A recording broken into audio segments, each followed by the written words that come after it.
2023ஆம் ஆண்டு FWC second பேப்பர்ல 10வது கேள்வியை பார்ப்போம். சரியா? முக்கோணி ஒன்றின் பக்கங்களின் நடுப்புள்ளிகளூடாக பி என்ற ஒத்த சமாந்தர விசைகள் தாக்குகின்றன. இவற்றின் விளைவில் முக்கோணியின் மையப்போலி ஊடாக செல்லும் என்று காட்டலாம். சரியா? நம்மளுக்கு தெரியும் மையப்போலிண்டா யாரு? ஒரு முக்கோணி இருக்கிறாரு. சரியா? ஒரு முக்கோணி ABC இருக்கிறார். சரியா? என்ன செய்யற? இந்த ஏ புள்ளில இருந்து பிசிட நடுப்புள்ளிக்கு ஒரு கோடு வரைகிறோம். சரியா? அதே மாதிரி இந்த பில இருந்து ஏசிட நடுப்புள்ளிக்கு ஒரு கோடு வரைகிறோம். சரியா? அதே மாதிரி இந்த சில இருந்து ஏபிட நடுப்புள்ளிக்கு ஒரு கோடு வரைகிறோம். அப்படி வரையும் போது அந்த 3 கோடுகளுமே ஒரு உச்சியிலிருந்து எதிர்பக்கத்துல நடுப்புள்ளிக்கு வரையப்படுற கோடு. அப்படி நம்ம எல்லா உச்சியில இருந்தும் கோடு வரைஞ்சோம்டா அவங்க எல்லாரும் சந்திப்பாங்களே, இந்த புள்ளியை தான் சொல்றது மையப்போலி, முக்கோணியின் மையப்போலின்னு சொல்லுவோம். சரியா? இப்படி வரையும் போதும் சரியா இவங்களோட விகிதம் எப்படி வரும்னு சொன்னா, இங்க இருந்து மையப்போலிக்குள்ள தூரம் 2 சொன்னா மையப்போலியில இருந்து இதுக்குள்ள தூரம் 1 இருக்கும்.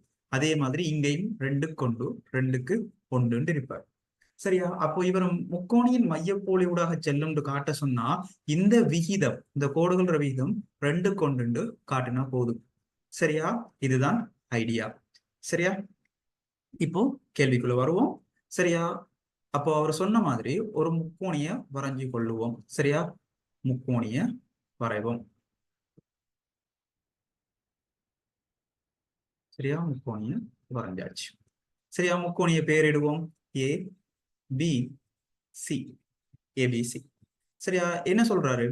நடுப்புள்ளிகள்ல பி என்ற சமாந்தர விசைகள் இருக்குதாம். அப்போ நடுப்புள்ளிகள் ஒவ்வொரு கோற்றையும் நடுப்புள்ளி எடுக்கும். முக்கோணில ஒவ்வொரு பக்கத்திலையும் நடுப்புள்ளிகள். சரியா? அவங்கள பேரிடுவோம் DEFன்னு சொல்லி பேரிடுறார். Fன்னு சொல்லி பேரிட்டாச்சு.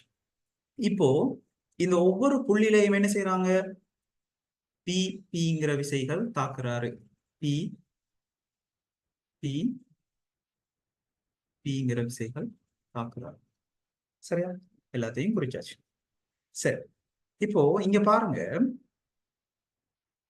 இப்போ இந்த எஃப்ஐயும் சரியா, இந்த டியையும் நான் கனெக்ட் பண்றேன். சரியா? கனெக்ட் பண்ணிட்டு சரியா? இப்போ சொல்லுங்க, இந்த எஃப்டியும் பிசியும் எப்படி இருப்பாரு? இந்த எஃப்டியும் பிசியும் எப்படி இருப்பாரு? சமாந்தரமா இருப்பாரு. ஏன்? நடுப்புள்ளி தேற்றம். ஒரு முக்கோணிட ஒரு பக்கத்தின் நடுப்புள்ளியிலிருந்து 2ஆம் பக்கத்தின் நடுப்புள்ளிக்கு ஒரு கோடு வரைஞ்சா அது 3ஆம் பக்கத்துக்கு சமாந்தரமாகவும் 3ஆம் பக்கத்தின் அரைவாசியாகவும் அந்த கோடு இருக்கிறங்கிறது தான் என்ன? நடுப்புள்ளி தேற்றம். நடுப்புள்ளி தேற்றம் மறந்தாக்களுக்காக வேண்டி அந்த நடுப்புள்ளி தேற்றத்தை இங்க போட்டு காட்டுறேன். சரியா? நடுப்புள்ளி தேற்றத்துல இருந்து இதுக்கு சமாந்தரம்னு எனக்கு தெரியும். சரியா? இப்போ இந்த பிரிச்ச விகிதங்கள் சமன் சொல்லி காட்டிக் கொள்றேன். நடுப்புள்ளிகள் எல்லாம் எஃப் நடுப்புள்ளி, டி நடுப்புள்ளி, இ நடுப்புள்ளி. சரியா? இது சமாந்தரம் எப்படி போட்டேன்? நடுப்புள்ளி தேற்றத்தை யூஸ் பண்ணி போட்டேன். சரியா? இதுல யாருக்கும் குழப்பம் இல்லையே? இது சரியா விளங்கி இருக்கும் நம்புறேன். சரியா? இப்ப என்ன செய்வோம்னு சொன்னா, இந்த ஏ புள்ளியையும் இ புள்ளியையும் கனெக்ட் பண்ணுவோம். ஏ புள்ளியையும் இ புள்ளியையும் கனெக்ட் பண்ணுவோம். சரியா? அப்படி கனெக்ட் பண்ணியாச்சு. சரியா? கனெக்ட் பண்ணியாச்சு. இங்க பாருங்க, இப்ப வந்துகிட்டு இந்த முக்கோணி OEC அவதானிங்க. இந்த முக்கோணி AEC அவதானிங்க. சாரி, AEC, OEC இல்ல, AEC. இந்த முக்கோணி AEC அவதானிங்க. இந்த AECல என்ன நடக்குது? இந்த புள்ளிய நான் ஒரு H பேரிடுறேன்னு, ஒரு H பேரிட்டேன். இந்த AECல என்ன நடக்குது? ஒரு பக்கத்துல நடுப்புள்ளியில இருந்து இன்னொரு பக்கத்துக்கு இரண்டாம் பக்கத்துக்கு சமாந்தரமாக மூன்றாம் பக்கத்துக்கு சமாந்தரமாக ஒரு கோடு வரைஞ்சா இந்த பக்கத்தை அது என்ன செய்யணும்? இரு சமகூறிடும். இந்த பக்கத்துல நடுப்புள்ளியில போய் வெட்டும். சரியா? இது யாரு? நடுப்புள்ளி தேற்றத்தின் மறுதலை. சரியா? நடுப்புள்ளி தேற்றத்தின் மறுதலையை மறந்திருப்பீங்க. இங்க பாருங்க, இங்க ஏபிசிங்கிற முக்கோணில டில இருந்து பிசிக்கு சமாந்தரமா ஒரு கோடு வரைஞ்சா அது இங்கிற புள்ளியில வெட்டும். ஏஇ சமன் இசின்னு இருக்கும். இதுதான் வந்துகிட்டு என்ன? நடுப்புள்ளி தேற்றத்துல மறுதலை. அப்போ இதுல இருந்து நம்மளுக்கு தெரியும். சரியா? இதுல இருந்து உங்களுக்கு தெரியும் ஏஹெச் சமன் ஹெச்இன்னு சொல்லி உங்களுக்கு தெரியும். ஏன்? நடுப்புள்ளி தேற்றத்தின் மறுதலை. நடுப்புள்ளி தேற்றத்தின் மறுதலை. சரியா? இப்ப பாருங்க, இந்த பிங்கிற விசையும் எஃப்ல இருக்கிற பிங்கிற விசையும் டில இருக்கிற பிங்கிற விசையும் எப்படி இருக்கிறாங்க? பருமன்ல சமன்ட்டு சொன்னா அவங்களுக்கு இடைப்பட்ட தூரத்தை என்ன செய்வாங்க? சமனா பிரிச்சுக்கணும். அதாவது இது டீண்டா எஃப் ஹெச் டின்னு சொன்னா ஹெச் டியும் என்ன இருக்கும்? டியா தான் இருக்கும். சரியா? அப்போ இந்த விளையுள் விசை என்ன? அவங்க ரெண்டு பேருக்கும் பி, இந்த பி விசைக்கும் இந்த பிக்கும் இடைப்பட்ட விளையுள் விசை என்ன? 2p. 2p. சரியா? சரியா? இப்ப இந்த எஃப்ல தாக்குற பீடையும் டில தாக்குற பீடையும் விளையுள் விசை 2pன்னு எடுத்துட்டு இப்போ கேள்வியில தனியா இந்த 2pயையும் பியையும் மட்டும் பார்த்தா போதும். இந்த 3 விசையை இப்ப 2 விசையா ஒடுக்கிட்டு. சரியா? இப்ப என்ன செய்வோம்னு சொன்னா இந்த 2pடையும் பீடையும் விளையுள் யாரு ரெண்டையும் கூட்டணும். என்ன? பீடையும் 2pடையும் விளையுள் யாருன்னு கேட்டா விளையுள்ற பருமன் என்ன வரப்போறாரு? 3p. சரியா? அவர் என்னன்னு வருவாரு? 3pன்னு வருவாரு. அவரு இங்க ஒரு புள்ளியில தாக்குறாருன்னு சொல்றேன். இங்க ஒரு புள்ளியில தாக்குறாரு. அவரை நான் ஜின்னு சொல்றேன். சரியா? அதாவது அதை கொஞ்சம் இங்க கீறி காட்டுறேன். இங்க பாருங்க, இங்க பிங்கிற விசை இருக்கிறாரு இ புள்ளியில. சரியா? இங்க 2pங்கிற விசை இருக்கிறாரு ஹெச்ங்கிற புள்ளியில. இந்த இருக்கிற ஹெச்ங்கிற புள்ளியில.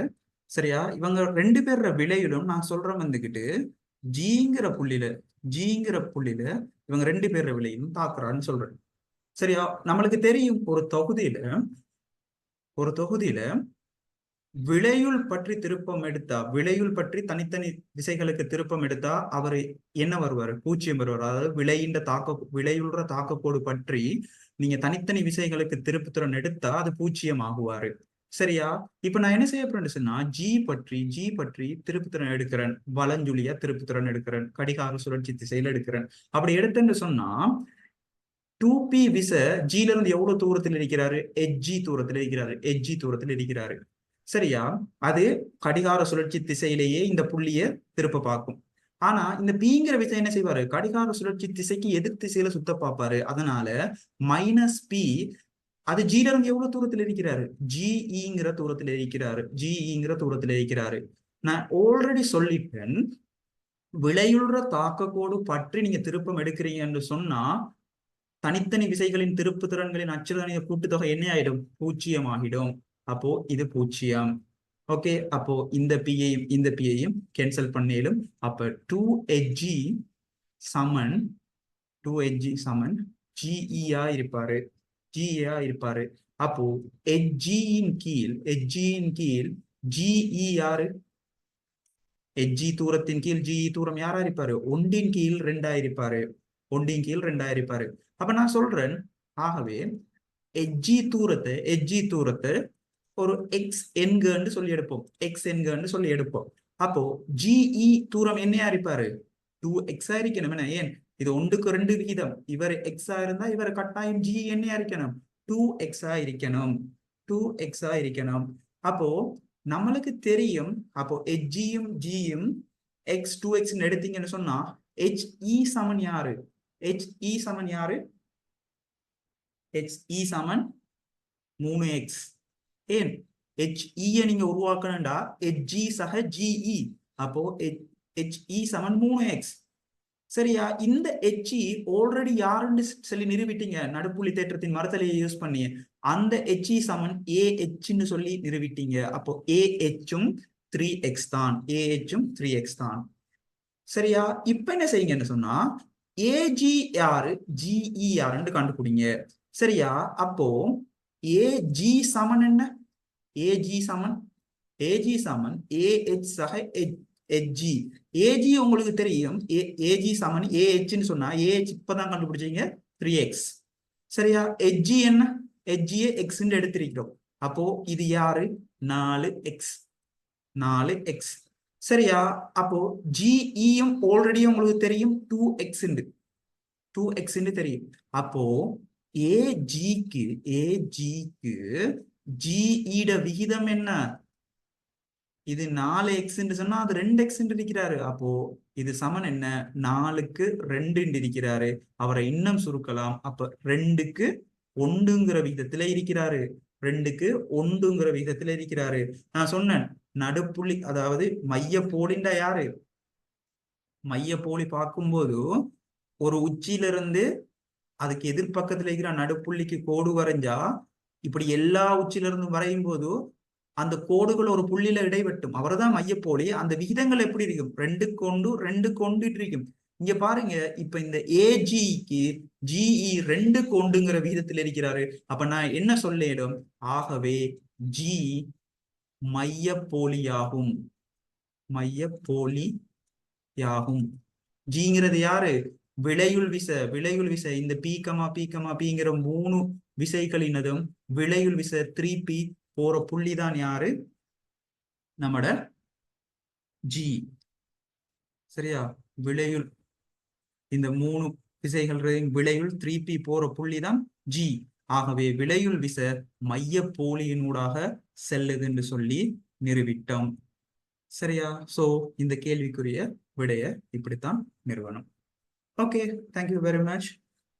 இதே மாதிரி நிறைய கேள்விகளை நம்ம வருங்காலங்களில் செய்வோம். ஸோ என்னுடைய மெத்தட்ஸ் எப்படி விளங்கப்படுத்துறேன்னு, உங்களுக்கு எப்படி தியரி கிளியர் பண்றேங்கிற எல்லா விஷயங்களும் உங்களுக்கு பிடிச்சிருந்துச்சுன்னு சொன்னா மறக்காம என்னுடைய சேனலை சப்ஸ்கிரைப் பண்றது மட்டும் இல்லாம உங்களோட ஃப்ரெண்ட்ஸுக்கும் ஷேர் பண்ணி அவங்கள்ட்டையும் சொல்லுங்க. இப்படி கம்பைன் நெட்ஸ் ஃபார் யூன்னு சொல்லி ஒரு சேனல் இருக்குது, அதுல இந்த மாதிரி வீடியோக்கள் விளங்கப்படுத்தப்படுது சொல்லி அவங்களுக்கும் சொல்லி இந்த யூடியூப் சேனலுக்கு ஒரு சப்போர்ட் வந்து தாங்க. தேங்க்யூ ஃபார் வாட்சிங். That's all for today.